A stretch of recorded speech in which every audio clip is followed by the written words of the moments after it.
Welcome back, guys. As I was talking about before, we have to do some maintenance on this Prelude. We're just gonna get into it today. I've got a distributor cap and rotor in the middle and 2 fuel filters on either side. Starting up front in the engine bay, we'll just go ahead and get the rotor and distributor cap done. That's fairly easy. What we're gonna do is come back here, and the fuel injected is pretty much in the exact same spot. So if you have the dual carb like I do, or the fuel injected 3rd gen, should be very, very similar. But we're gonna go ahead and just take off all of these spark plug wires, and then this one in the back as well. You can kind of just move them aside. Moving to the next easiest part, we need to actually get this air filter out of the way here. So mine, unless you have some sort of custom one, and if you do, please leave me a little note in the comments. But I have to take out this one through these clamps here, and then it just pulls off of the back like so. You can pull that out and also set it aside. Now this is the whole distributor cap assembly here. It's held in by 2 Phillips head screws, one here and then one almost right across from it down below. Just go ahead and grab yourself a screwdriver and reverse those 2 screws out.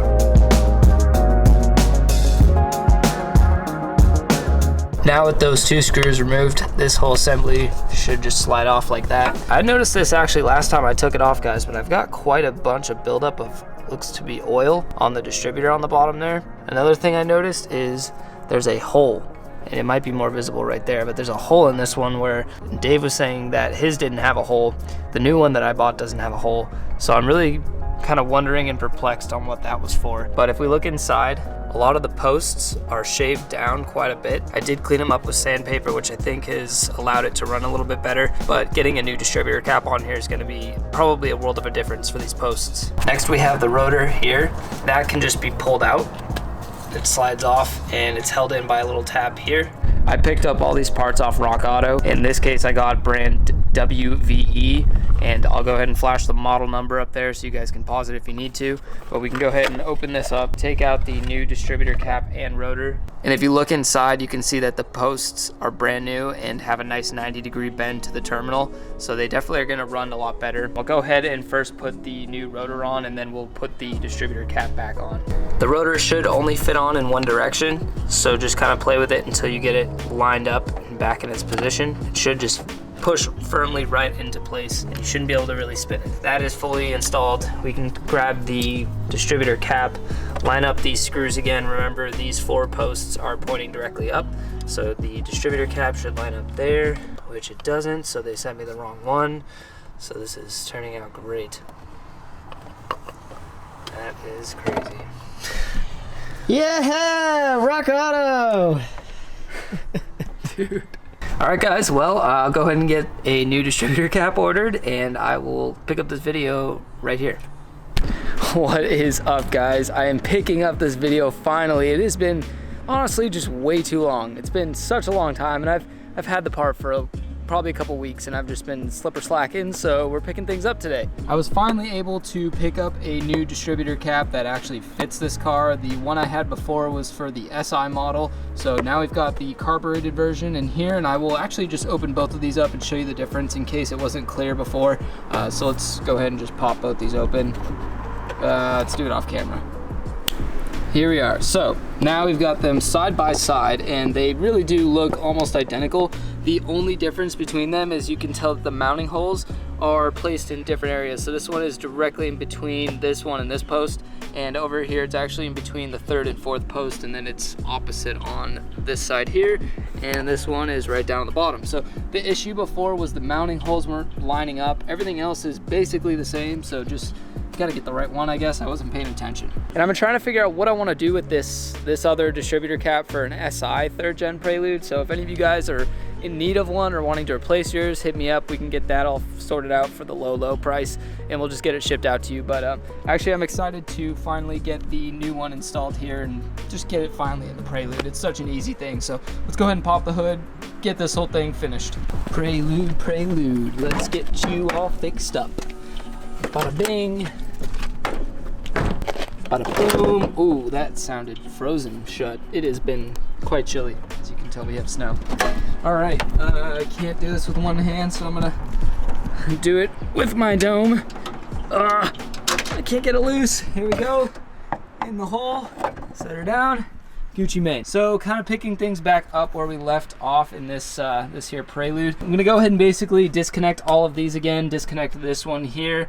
Let me shoot the brightness up a little bit. There we go, I think that's a little bit better. So as I was saying, we're gonna take these plugs back off. We're gonna remove the one down here, and then we just need to take our Phillips head screws out. But first, I actually need to remove this intake because it's kind of in the way here. So let's go ahead and skip through this again and just get ready to install the distributor cap. And now we are ready. So the only thing you're gonna need for this, really, if I didn't mention it before, is a Phillips head screwdriver. You're gonna go ahead and remove this screw, and it's really hard to show you, but one basically opposite on the bottom side, kind of like what I showed you on the new one there. So just go ahead and back those two out, and this thing should just fall right out of place.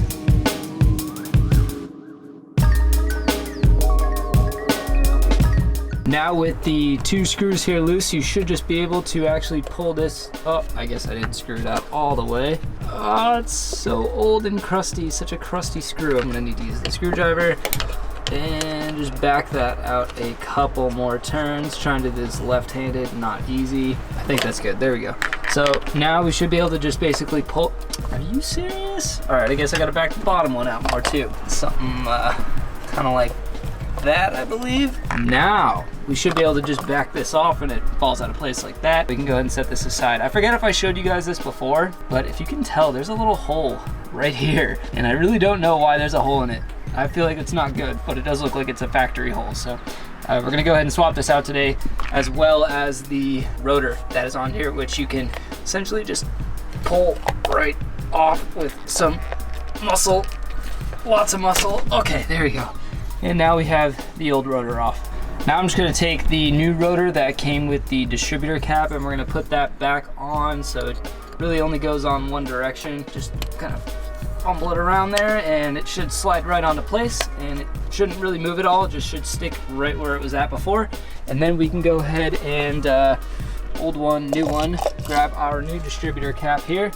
I have a feeling I'm gonna drop these screws. The screws are out. I'm just gonna go ahead and basically seat this thing on there, and now you can tell the holes line up. How great is that when you just order the correct parts? So now installation is just basically in reverse. We're gonna go ahead and put the screw back up top, the screw back in the bottom.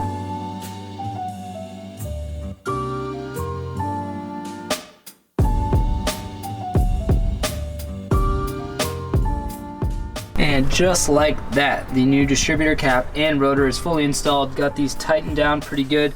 And now we can go ahead and put the intake back in first, which is always a blast. It's gotta go under all these freaking vacuum lines, seated onto this end here, and then kind of fits into these brackets. Camera battery totally just died, so just kind of push these back into their brackets, which is just insanely hard to do with one hand, but you've got one there and then one on this side, and these two little nubs just kind of sit in there. Definitely can't do it with one hand. There we go, and just like that, we've got this basically seated correctly, and we can take this hose, which or this ignition wire, which runs over there and attaches to the side right here. Should just kind of seat itself right on there. Doesn't really click into place, you just slide it on, and I guess that's it. And then we need to grab our spark plug wires and make sure we're putting them back in the right order. So at least on mine, I have some NGK wires, and they have like 1, 2, 3, 4. And then actually, if you look at the distributor cap, maybe you can see right here, we've got some little dash marks. So it's like 1, 3, 2, and 4. So then you just basically want to match your wires and put them in the right order. Wires are back in, distributor cap's in, rotor's in. This thing is all set. I think all that's left to do now is shut the hood, start it up, go take it for a quick drive. It's actually pretty salty right now. Yeah, this thing needs a wash, so I think I'm gonna go run this over to the car wash and give it a good test drive, make sure everything is running just as it should. We can go ahead and grab this guy, drop that down there, right in there, and then we can close the hood. Let's go ahead and start her up. Make sure we don't get any weird noises, no weird ignition cycle, or I don't know what you'd call it, but I'm assuming things would sound kind of funky if it was not right. Pop the key in, let the fuel pump prime for a second, give it a couple little taps for good measure, and we'll start her up. Okay, all right, it's pretty cold out today, carburetor life. And there she is. Ooh, The oil pressure light just flickered there for a second. That's never done that, but idle's still high. I need to get that sorted out, but it does seem like it's actually running normally, so good stuff. Sometime very soon, this car is no longer gonna have a granny shifter, but I've been, again, kind of slipper slacking on it. Need to really buckle down, and I've been kind of patiently waiting for warmer weather when we don't have all this snow, but we'll get there, boys. We're gonna be manual swapped very soon. All right, well, so far so good. It's driving kind of exactly how it did before. No real weird issues. I mean, oh gosh, so many bumps. I guess you could call that a successful install. That was really easy, guys. If you're ever thinking about doing it, it's so easy. And the part itself was like less than $30 or maybe 30 bucks. Just something to not have to worry about, knowing that it's replaced. And speaking of replaced, off camera, I actually did the fuel pump, which I was kind of dreading because I watched a couple of videos on YouTube of guys doing it on 3rd gens, and they made it seem way harder than it was. It was actually a breeze. There was about 8 mils or 10 mils or something like that you just had to pull out, and then the whole assembly just dropped right out. And I was able to swap out for the new fuel pump and the new, I think it's like called a strainer, something like that. The Prelude's weird little idle issue where it would kind of sputter out after a lot of like highway driving, totally gone away. Hasn't done it at all. When I took apart the old fuel pump, I actually noticed that the ground wire that was on it wasn't really tightened down very well. So what I'm imagining is when I went over bumps and stuff, or maybe the heat, I don't know, kind of caused it to make a poor connection, and then the fuel pump would cut out here and there, which is why I was having so many issues. But so far it's been great. Got the fuel filter done behind the driver's side rear wheel well. That's a tough thing to say. All the fuel stuff should be running fine, and now we got the distributor cap wires. I did plugs not that long ago. I might do them again soon just to make sure I gapped it correctly, but I haven't had any issues yet. And yeah, it's been better.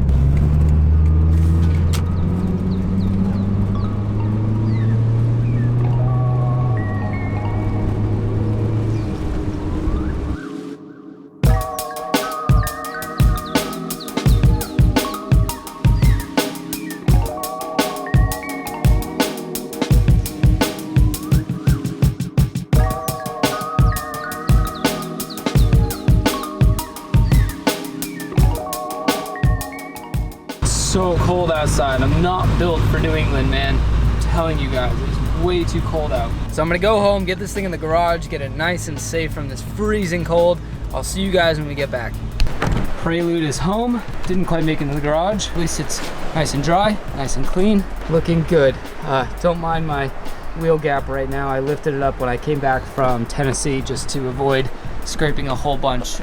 Yeah, things are underway on this car. I know a lot of you guys have been asking about the manual swap, but I really wanted to get like this fuel system issue situated, the idle issue situated, and now I feel like the motor's a wee bit healthier. Hopefully won't run into many issues with the manual swap, but lots of things to do with this. Prelude's gonna get the manual swap, gotta finish the interior swap, finish buffing all the paint. I'm gonna have to go and clean up all of these wheels, especially the rears. They took a beating during that long road trip down to Alabama, Tennessee and stuff. So lots of stuff, lots of content for the Prelude. Just need the weather to cooperate and not be so freezing cold out, and that'll make my life a little bit more enjoyable. If you guys want to support the channel, really definitely helps me out. Go pick up a hoodie. Currently overstocked on the Katakana long sleeve tees, the black ones. So if you guys want to scoop those up, I've got plenty in every size. Right now I'm running a sale for the YouTube folks, so use code YouTube20 when you go ahead and check out, and that will save you 20% off your order. So I appreciate it, guys. Go head over to the website. I've got the new merch in stock. I've got all the old stuff on sale. Like, you can literally pick up old t-shirts for like